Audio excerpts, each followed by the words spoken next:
les paniers ont pour finalité quand même de fournir de l'alimentation à l'aide alimentaire. Et donc, s'il y en a besoin, c'est qu'il y a des personnes qui recourent à l'aide alimentaire, hein, c'est ballot. Mais les données ne sont pas faites pour me rassurer. N'oublions pas qu'avant le Covid, il y avait environ 4,8 millions de personnes qui recouraient à l'aide alimentaire. Après Covid, il y en a 8 millions. Alors, c'est vrai que maintenant, il y a de moins en moins de chômage, mais il y a quand même ce que l'on appelle les travailleurs pauvres. Et ces travailleurs pauvres, ben, le poisson, ils ne vont pas pouvoir s'en acheter parce que ça coûte cher. Et nous, on peut le leur donner, gratuit. C'est assez intéressant. Bonjour, Thierry Jacques. Je suis responsable bénévole du pôle alimentaire au Resto du Cœur depuis 2 ans et bénévole dans cette association depuis 7 ans. Je m'occupe plus particulièrement de tout ce qui correspond à l'approvisionnement alimentaire et non alimentaire au sein des Restos du Cœur, ce qui permet de distribuer l'année dernière 142 millions. Cette année, on devrait frôler les 170 millions de repas. Les personnes accueillies, en fait, représentent une population en augmentation actuellement. On peut considérer que, par rapport à l'année dernière, on a à peu près 21% de personnes en plus en précarité. Dans cette population que nous accueillons, c'est dans ces personnes accueillies, 45% de personnes de moins de 25 ans. Et au sein de cette population jeune, c'est environ 110 à 120 000 bébés qui sont accueillis tous les ans. Nous travaillons depuis 2009 avec les paniers de la mer, c'est-à-dire pratiquement l'année où l'association s'est formée.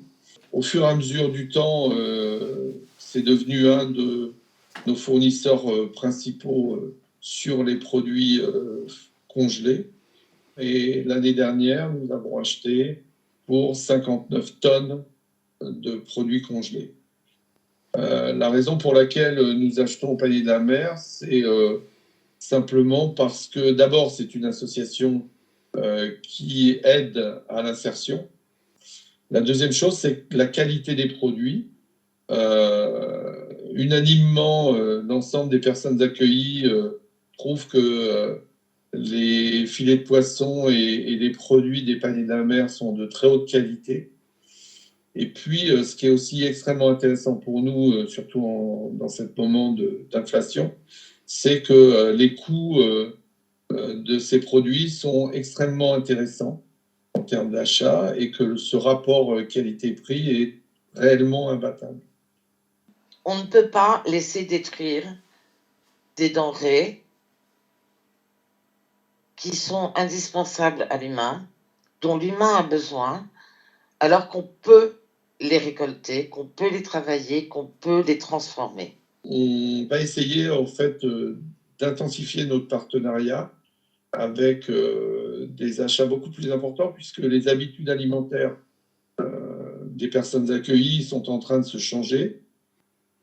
Donc pour nous, cet axe de poisson est extrêmement important pour amener à la fois de la diversité, mais aussi une réponse à une demande de plus en plus importante sur le non carné.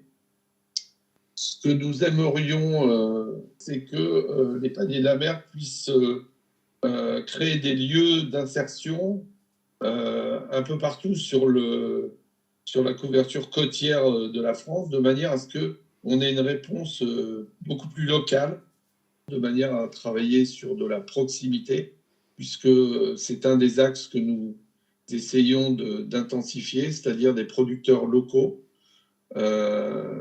qui nous permettent d'avoir des produits frais, de qualité, et surtout avec un minimum d'impact sur l'environnement, mais aussi parce que ça permet effectivement de faire des économies d'échelle, puisque plus local, moins de transport, et puis c'est aussi qu'ils réussissent dans leur action humanitaire, puisqu'ils permettent, comme nous, à des personnes en grande difficulté retrouver un travail et surtout d'avoir une formation qui leur permet de revenir sur une vie tout à fait normale.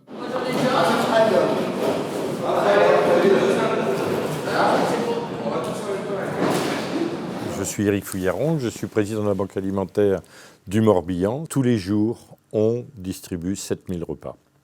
Il faut savoir qu'au niveau des banques alimentaires, on a grosso modo 4 quarts d'approvisionnement, un quart par notre grande collecte nationale fin novembre, un quart par l'Europe et l'État français, un quart par les grandes et moyennes surfaces, donc les grands magasins, les Leclerc, Carrefour, que tout le monde connaît, et un quart par les industriels. Et on a constaté depuis à peu près une année beaucoup moins de dons de la part des industriels. En revanche, on a de plus en plus de dons financiers. Ce qui nous a amené à dire, le don financier que l'on reçoit, il faut le transformer en achat de produits. Et alors, il y a beaucoup d'entreprises agroalimentaires dans le Morbihan, mais il y a aussi ce côté social et insertion. Donc je me suis dit, c'est une façon indirecte de faire d'une pierre deux coups. C'est ce qui nous a amené, début 2022, à être en contact avec les Paniers de la Mer. Alors je suis très partisan des projets partagés. Sur le Grand Vannes, on a un projet de Maison des Solidarités avec une dizaine d'associations différentes. Donc ce concept-là, c'est une des bases de la banque alimentaire, de dire ne pas faire tout seul, mais 1 + 1 = 3. Et si on peut le faire avec les Paniers de la Mer au niveau des poissons, pourquoi pas? Parce que les Paniers de la Mer vendent du produit surgelé. Or, nous, on a une chambre froide dans laquelle on peut mettre 80 tonnes de produits surgelés. On a la capacité de stockage. Et ça, c'est ce que je vois à moyen terme, si vous voulez, avec les Paniers de la Mer. C'est ce genre de partenariat à prolonger. Et il y a un deuxième élément qui pourrait être utile aussi, c'est que nous avons un camion cuisine. C'est-à-dire un camion 3,5 tonnes qui est une cuisine ambulante. Ce camion est pour toute la France, mais il est basé à Vannes. Et je me dis, aujourd'hui, on apprend à cuisiner des fruits, des légumes, de la viande. Pourquoi pas faire quelque chose de très pointu sur le poisson? Donner un produit brut, c'est bien. Apprendre à quelqu'un à cuisiner ce produit brut, c'est quelque chose qu'il faut savoir développer aussi.